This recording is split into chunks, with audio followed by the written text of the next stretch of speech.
The other day, a knife maker on KKF commented that people would often use whether a knife cracked when it went through a carrot as a determination of whether or not they were going to purchase a knife. And if the knife cracks the carrot, then the people will walk away from the sale. They won't take it.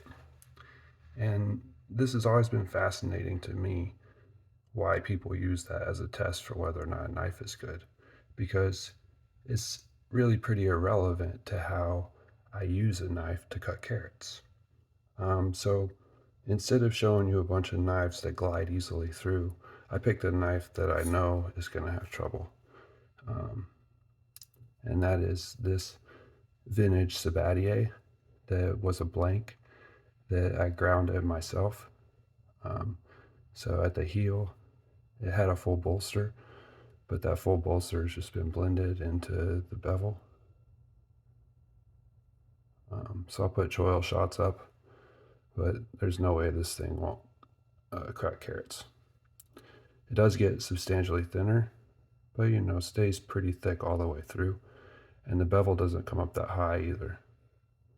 And this is just from the factory. You can see the lines there from where it was drop forged. So um, it's basically gonna crack the crap out of carrots. It weighs 352 grams. It's a 250 millimeter knife. In comparison, this 270 millimeter HSC is 269 grams. This 305 millimeter Old Ontario is 318 grams. So this thing weighs more than this knife that's 2 inches longer than it.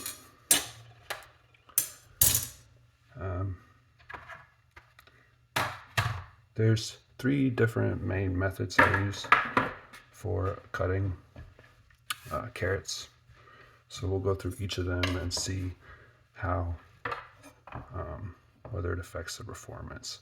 I think what people are doing when they see whether it cracks the carrot is they're coming right back here and they're just pushing straight down. And then if you do that, almost any knife, and do it slow enough, it'll crack the carrot. Okay, like that. That's pretty ridiculous. But even that's the only part of the carrot cutting technique where I could find that that's at all relevant. And you can minimize that a bunch by using a different part of the knife. It still cracks the carrot a little bit because this is basically a Western deba. But it's not going to be the most important part of the knife cutting. All right, so the first cut I'll do is the oblique cut. And this is how I do an oblique cut. You'll notice there's no cracking. It's not relevant at all what happens when you put the heel through the knife. This is not going through as smooth as it would with my HSC or even that vintage Forgecraft, because again, this thing is extremely heavy and thick all the way through and ground with a very low bevel. But this is a cut that you're doing with the tip of the knife.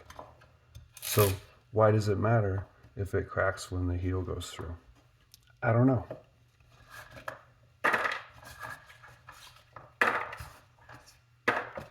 The next major cut that I do is for like soups, like a medium dice.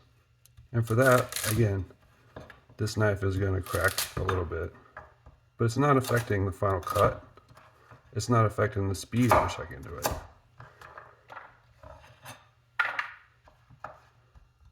The carrot itself has a huge core in it, but that's not the knife's fault. I can easily, even with this knife that cracks the carrot like crazy, complete the cut, do it in a quick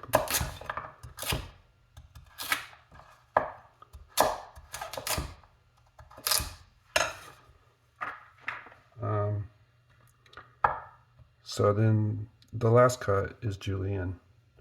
or brunoise, but really that's just the next step. And for this, it doesn't matter too much if it cracks because, again, you're using the front part of the knife. And the most important thing is you want to have a knife that slices well. So even though this thing is a Western Deba, it's thin enough behind the edge that it slices well.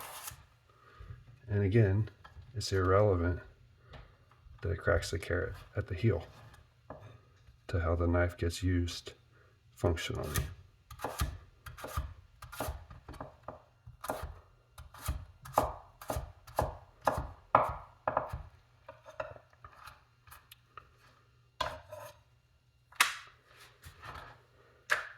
So, whether or not the knife cracks the carrot when you go like this is really irrelevant to how the knife gets used in practice. So to me, if you're walking away from a knife maker's knife for that reason, I think it's kind of silly. And I just kind of wanted to prove the point with this one. I don't know how all these other knives would do with that particular test in mind. But the reason why I don't know, even though I've cut hundreds of thousands of pounds of carrots with these knives, is because whether or not that never happens in use. I don't cut the carrot that way. I don't slowly push cut through the thickest part of the carrot with the heel for any of these knife cuts. So there you have it. That's my take on the question of whether or not that's a good test for whether or not you should prefer a knife's geometry over another's.